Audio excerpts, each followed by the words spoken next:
Thank you, Yvonne. What a beautiful, beautiful song. Breathe with me, my people, breathe. And our tumble forward, we forget to breathe. I invite you to keep noticing the tension in your body. Notice how you're feeling because these are difficult times. Last week, I stood here and I asked you to imagine violence in our US Capitol. That image was out of the 19th century, with our elected officials battling each other with fists and sticks and guns. It is now much easier to imagine that violence with the unlawful and violent invasion by American extremists in our sacred space. Breathing. There's a lot of language. There's a lot of meanings out there. Interpretations, sedition, attempted coup, vandalism, riot. It was the ultimate act of a white privilege invader, able to sit and claim rights in the Senate chamber and our Congress and throughout the parts of our sacred space. This is what we know. Amongst all the rhetoric and the speeches and the preaching that's going on this morning, this is what we know, that it was violent, it was horrific. And for many of them, it was an intentional, planned act. Others claim to be caught in an uncontrolled mob. They lost their senses and their reason. Still others are in deep denial of the gravity of their actions. We know this, that for our Black, Indigenous, people of color, they were not surprised. For them, this is another traumatic shock in a long line of shocks. We know this as well, that Wednesday was traumatic for white people in a different way. Wednesday's events was traumatic for our national collective psyche and the world. It does seem fortuitous that last week I'm talking about violence and rhetoric and the tension that happens, and that this week my planned topic is still appropriate: trauma. Trauma. It is deep in our country, deep in our bodies, and it has been for a long time. There's been extensive research on the impact of violence in our bodies. We know that stress impacts our health. We know that trauma lives on. And it's passed on from generation to generation through adaptations, coping mechanisms. It becomes part of a cultural, as people engage in behaviors they don't know that 100 years ago was an adaptation to trauma. There's research showing that trauma is possibly passed on through our blood, in our DNA. It is embedded in our American psyche. It's embedded in me and you. It's embedded in our lives. What is trauma? It's important to know what we're talking about. It's an automatic response. It's about survival. It happens very fast. How our body responds. It's part of the brain that we commonly know as the lizard brain. Highly reactive. It responds to a trigger before we're ever consciously aware of it. We do not have control over our response to trauma. It is to protect us. It's unpredictable what will trigger us. It's unique for each of us and how we react. It's individual and it's collective. We can have a collective traumatic response. Triggers may be a loud noise, a car crash, a gunshot, a verbal attack from someone we love, or a stranger. Triggers may be seeing a Black man walking toward us, and maybe a police officer walking toward us or driving toward us. It may be seeing a group of Black people. There are any number of scenarios that our lizard brain perceives as a threat. And it doesn't matter if the threat is real. It's perceived as a threat. Through our deep biases and prejudices and taught cultural lessons. There are individual, unique interpretations. Some of us watched the attack on the US Capitol and we went into shock, perceiving it as a threat. Others did not. Eventually, our thinking brain catches up. We give the event meaning. We start to unpack it and give it interpretation. For some, the effect of the shock may wane. It may dig deep into our body, though. What do the reactions look like? Fury, panic, depression. The immediate response from the lizard brain we've heard is fight, freeze, or flee.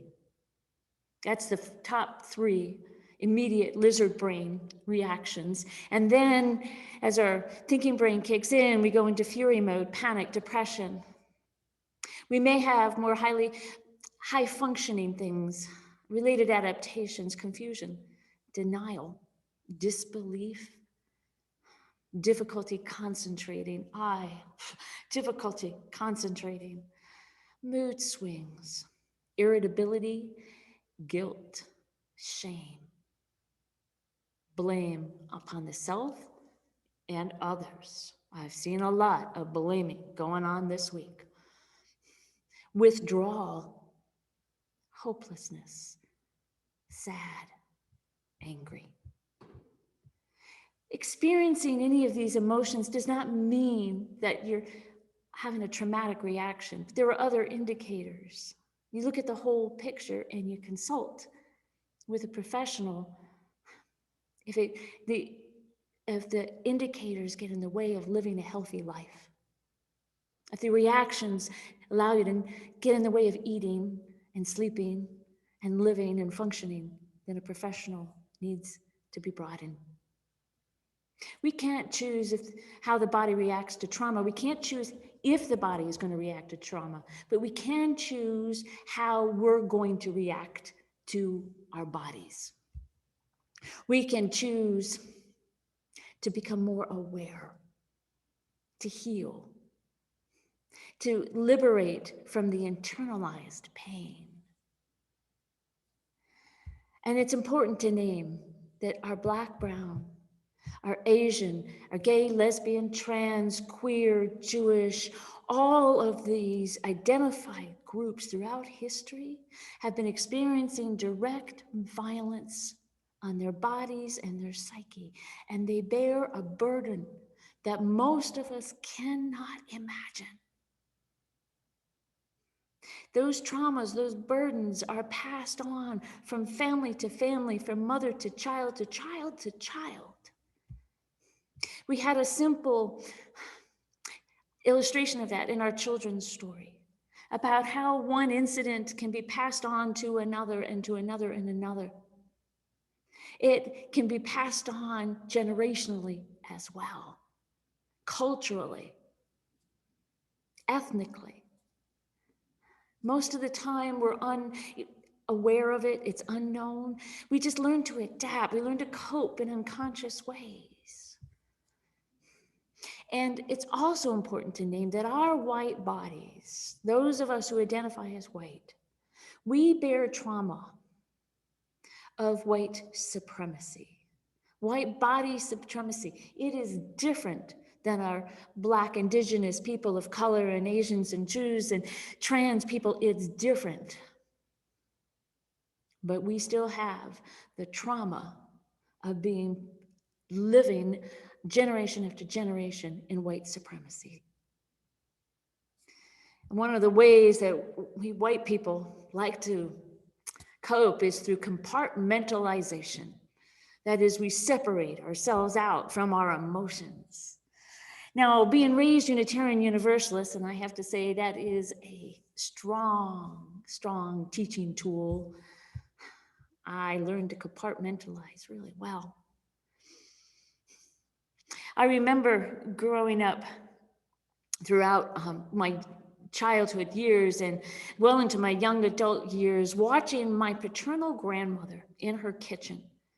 She had an art of leftover container art, is what I called it, leftover containers.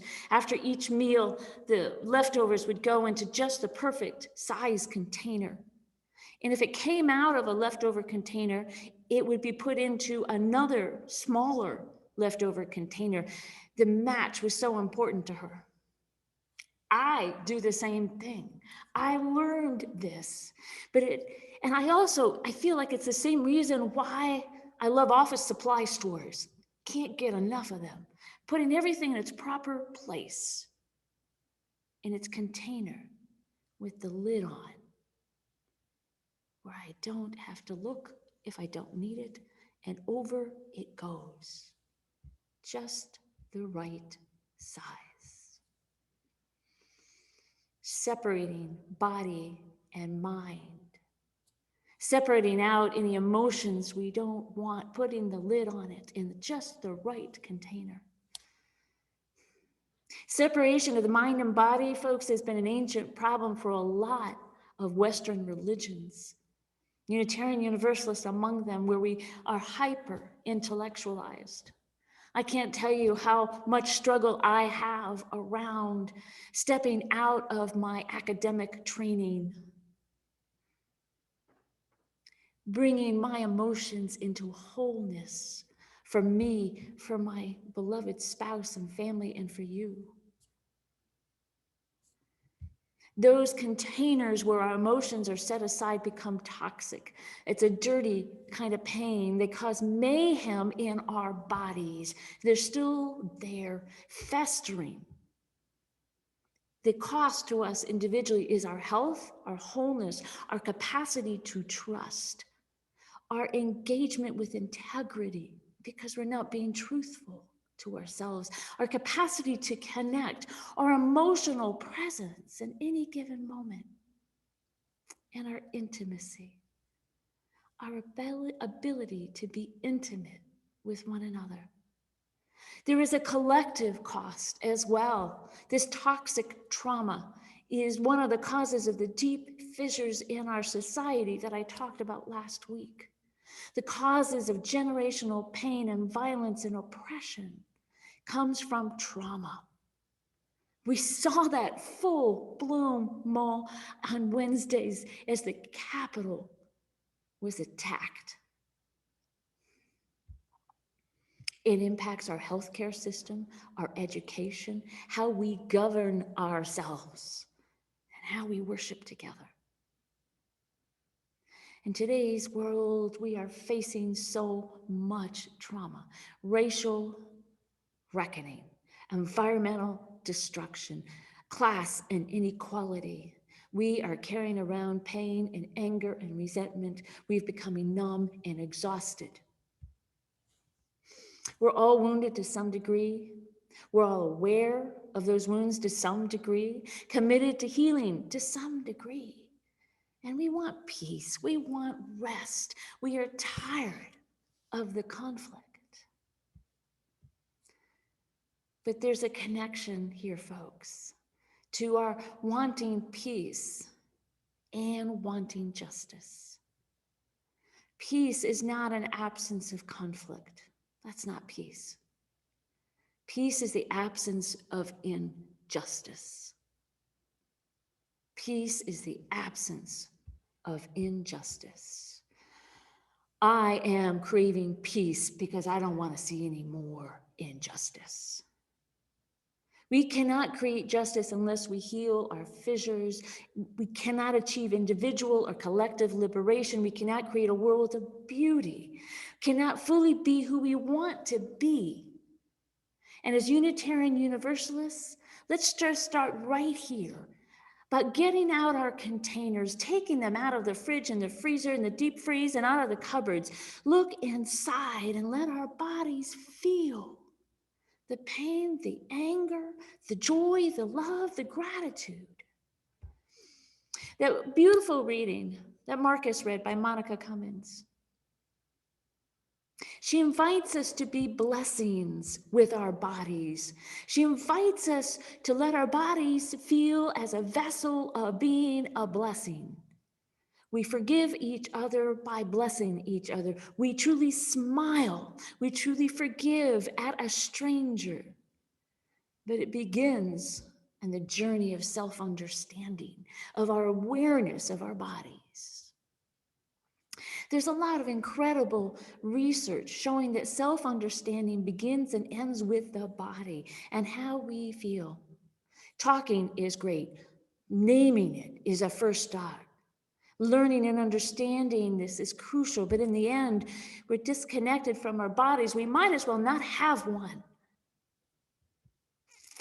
Affirming the pain in our body and the bodies of our Black, Indigenous people of color, you have to remember that the invisibilization of trauma is a trauma and a form of racism. That's the hardest part for we white people, is to see the trauma in our Black and brown and Asian and Jewish and trans brothers, sisters, siblings. The importance of actually healing, not just coping, not just adapting. We need to thrive. We need to name and feel. There's an incredible opportunity if you are in Priest Point Park, Olympia, Washington, to name what you're feeling. I love this idea. I think we should do it all over the place. At Priest Point Park in Olympia, Washington, somebody in a back corner of this wooded park has put in a rotary telephone. It's not attached to anything. They put in a rotary telephone. They've attached it to a slab of plywood, which itself is affixed to the back of a towering Western red cedar tree. And you are invited to pick up that phone there in the privacy, in the solitude of the woods, surrounded by cedars, and call. Maybe it's the trees. Maybe you're calling out to God. Maybe you're calling to yourself. Maybe you're calling to a relative or a long dead ancestor. But you pick up the phone and you name what's in your heart. You name the pain, the grief, the anger. You name what's going on out there. You say it out loud. People have said it's been transformative. They were, this sounds silly kind of idea, approach, but when they picked up that phone and the words would pour out. For some of them, it was the first time. For others, it's the 10th time or the 100th time. But it's an expression. We often underestimate the power of just naming it. Even if you don't have the witness of another human being, maybe it is a tree and the birds and chipmunks. My people, every Black, Indigenous person of color that I know desperately wants we white people to get in touch with our bodies. I'm telling you, they are so tired with our disconnect between our heart and our mind and our bodies. They want us to take responsibility for our emotional reactions, for our own trauma. It is crucial to slowing down our biases, to stopping the microaggressions and becoming, truly becoming anti-racist. So I charge you today to start asking what's going on in your body. Ask yourself, what am I feeling? Ask every day, ask every hour. Set reminders for yourself. What am I feeling? Bessel van der Kolk said, once you start approaching your body with curiosity rather than fear, everything shifts. When we start asking our body, what am I feeling? Not with judgment, not with fear, not with shame, but with curiosity. I next charge you to find rituals, practices that reconnect, realign your heart and your head, and stimulate some healing. Find rituals that embody and connect you to your faith as Unitarian Universalists. Universal love, we are part of a sacred unity, those sacred rituals. Maybe you're lighting a chalice. Maybe you find some way to ground yourself in our belief in inherent worth and dignity, that we're connected and dedicated to democracy and the interconnected web of life. Ground yourself in these beliefs every day and find ways to enact them. I heard a story yesterday about some interfaith spiritual activists out in California who had set up a weekly ritual of drumming and chanting and singing outside of a detention center where all these people were scheduled to be deported. It was a painful scene inside that detention center, but outside was this weekly ritual of prayer, drumming, and chanting. They just kept doing it. They didn't know if it was helping anybody. But after weeks and weeks and weeks, word got out to them that when they were there inside those being detained, wondering what was happening to their lives, struggling with despair and hopelessness, they began to knock. They began to knock with the rhythm of what was happening out on the streets. They were connecting to those people who were ritualizing their beliefs and bringing healing to those inside. What an extraordinary act, extraordinary gift. For me, I found ways to release my pain and my traumas through dance, through drumming, through singing, through playing the Native American flute just for myself, through writing. I find my center. I clean my energy through yoga and meditation. Every night I do yoga and meditation. Every night. All of us, the key, find a way to do this. Our accumulation of trauma, all those little microaggressions, humiliations, shame, they add up and they weigh us down. We become tired and exhausted. And when there's an accumulation of spiritual practice, the rituals add up. They lift us up. They counter the pain and create a space and opportunity for healing and liberation. And this goal is not just about justice. Justice, yes, but it's about healing through creating dignity and liberation. It's to give a vision of hope to those who are imprisoned. It's an alternate reality that is possible. We are sending and tending the seeds and the growth with our acts of ritualizing. Here's a wonderful, easy way to do it. You heard it in Monica Cummings' reading. Bless each other with a smile. And I know we've got our masks. You can still smile with the eyes. But it's more than a smile. It's more than one blessing. It's an act of resistance. It's an act of resilience. It's an act of revolution done through ritual again and again. And it's based on your faith in each other and the universal power of love. Do it as an act of resistance and resilience. We shall not be defeated.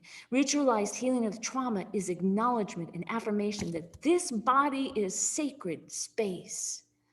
This is holy space. Sacred, holy by our being alive. You learn again through inspiration, through each other, and being a creative spark in this universe. My friends, we are in a moral moment of creating sparks. We are honored to be here in this now, in this time. Yes, windows and doors and statues can be broken. Bodies can be broken, but our spirits cannot be broken. If we are going to the work of collective liberation, of establishing the vision of freedom for all and justice above all else, we need to be grounded in social activism, be politically astute, engaged in interfaith organizing, creating cross-boundary coalitions, and ready to engage in courageous acts of peaceful, nonviolent protests. All of this is only possible, though, if we heal our moral, spiritual, and emotional bodies every single day. And then we can listen. We can taste. We can feel deeply and know our path forward. My beloved, may your healing and liberation for all begin and end with your body, with my body, with all of our bodies, our collective body. We are the beloved community. May it be so. Amen.